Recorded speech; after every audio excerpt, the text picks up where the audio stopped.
I want to read a scripture, Nehemiah chapter 13. Nehemiah chapter 13.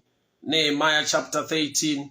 Nehemiah chapter 13 from verse 1. On that day, the book of Moses was read aloud in the hearing of the people, and it was found written that no Ammonite and Moabite should be admitted in the assembly of God, because they did not meet the Israelites with food, water, but hired Balaam and called a curse on them. But our God, however, turned the curse into a blessing.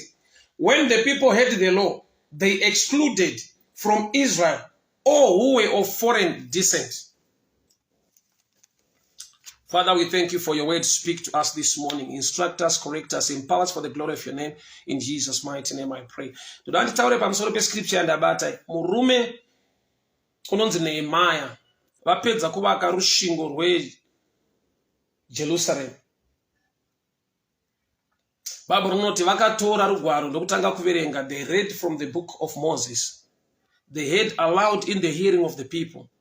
Ndokubva zvaonekwa mushoko. They found it written that no Ammonite or Moabite should be among the people of Israel. So shoko iroro parakaverengwa, zvanzi vakabva vaburitsa nekudzinga all who were of foreign descent among the people of Israel. Shoko rakaverengwa zvikaonekwa, it was found written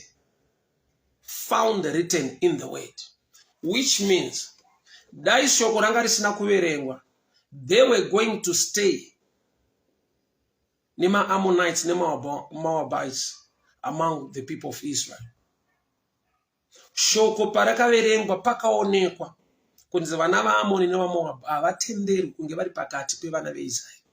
So vaIsraeri vakabva vapiwa empowerment, simba neshoko, nokuti varinzwa ndokubva vaburitsa vese vanga vasiri verudzi rwokwaIsraeri pakati pevana veIsraeri. But rukuona here kuti this is chapter 13. Kuvakwa kwerusvingo kwese kwapera, shoko ndokubva raverengwa.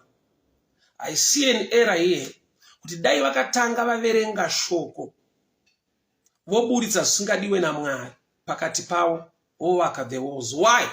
Nokuti pavakavaka rusvingo vaine vanhu vasingadiwe naMwari pakati pavo, which means there are some sites dzakavakwa dziri weaker, because when the enemy yauya within the system, adzidza your system, he can easily fight you. Why? Nekuda kwekuti he now knows your weakness and your strength. Imagine muri kuvaka chinhu nemunhu anozoda kukurwisa, zviri pachena kuti hambofa akaisa effort nesimba rake rese kana kusimbisa chidziro, nokuti he knows kuti I will come and fight this person again. So hambofa akavaka zvakasimba. Mu life zviriko, Deuteronomy 29:29 inoti zvakavanzika ndezvaJehovha, asi zviri pachena wakapa vanakomana vevanhu kuti vazive. Zvakavanzika ndezvaJehovha, asi wakapa vanakomana vevanhu kuti vazive.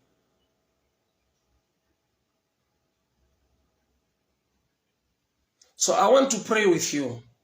Ndoda kunamata newe mudikani. Kune zvakavanzika Mwari zvavanofanirwa kurevhila. Kune zvakavanzika zvinofanirwa kurevhilwa neshoko raMwari kana wariverenga. Kune zvisingafanirwa kugara pakati peupenyu hwako. Kune zvagara kwenguva refu mukati melife yako. Nekuda kwekuti the word was not revealed to you. Why? Because when the word is revealed, you get empowerment and strength. Kana wa empowerment and strength, you can deal with the enemy. I want to pray with you this morning. Vana vaAmoni nevana vaMoabhu can be sickness. Vana vaAmoni nevana vaMoabhu can be poverty.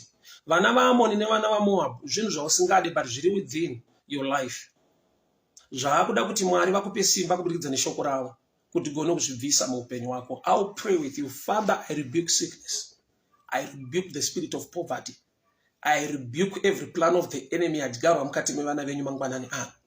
Zvese zvakadyarwa nemuvengi zviri kurarama mukati menyaya mavo, mukati meupenyu, mukati memabasa avo, I flush it out, I reject it in the mighty name of Jesus. Baba, ndiri kunamata nevana venyu.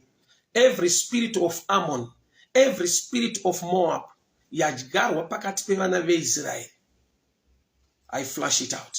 I flush it out. I flush it out. Vakararama vaine enemy within.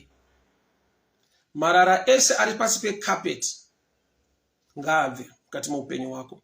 Marara ese ari pasi pecarpet yemumba mako, muupenyu wako, mumwoyo wako, ngazvibviswe. Ndiri kudeclare nekutaura nyasha mangwanani ano muzita raJesu Kristu weNazareta. Vana vaAmoni nevana vaMoab, they were not allowed to be part of Israel, but zvakadiscover shoko ravhurwa raverengwa, and it was found written. Kuti naturally, without hearing the word, vaigona kugara kwenguva refu vaine maenemies asingadiwe naMwari pakati pavo. Tine zvinhu zvatagara nazvo muupenyu hwedu, Mwari zvavasingade uye nezvatisingade, nekuda kwekuti hatina shoko matiri. The word of God is light. Kana light raapo rinorevhila, rinokushowa, rinokuratidza pane marara, rinokuratidza pane maproblems. May the word of God be light in you, so that you can see and it can reveal whatever chisingadiwe muupenyu wako. And the word of God empowers you to handle or to deal with the situation isingaite iri kurama muupenyu wako. It was found written that no Ammon and no Moabite should be among the people of Israel. Izvozvo zviri muupenyu wako zvisina kudyarwa naMwari, zvakadyarwa nemuvengi. By the reason of the light of the word, may the word of God empower you and do this prayer. Ngatinamate mudikani kwauri ikoko mangwanani ano. Father, in the mighty name of Jesus, whatever that is not of God, whatever that is planted by the enemy, empower me, Lord, to deal with it. By your grace and your power, flush it out of my life. In the mighty name of Jesus, rejection out of my life, poverty out of my life. Whatever is not the plan of God that is happening in my life, every Moabite, every Ammonite, out of my life in the name of Jesus. Out of my life in the name of Jesus. Mwari wakitire nyasha, Mwari wakuropafadze, Mwari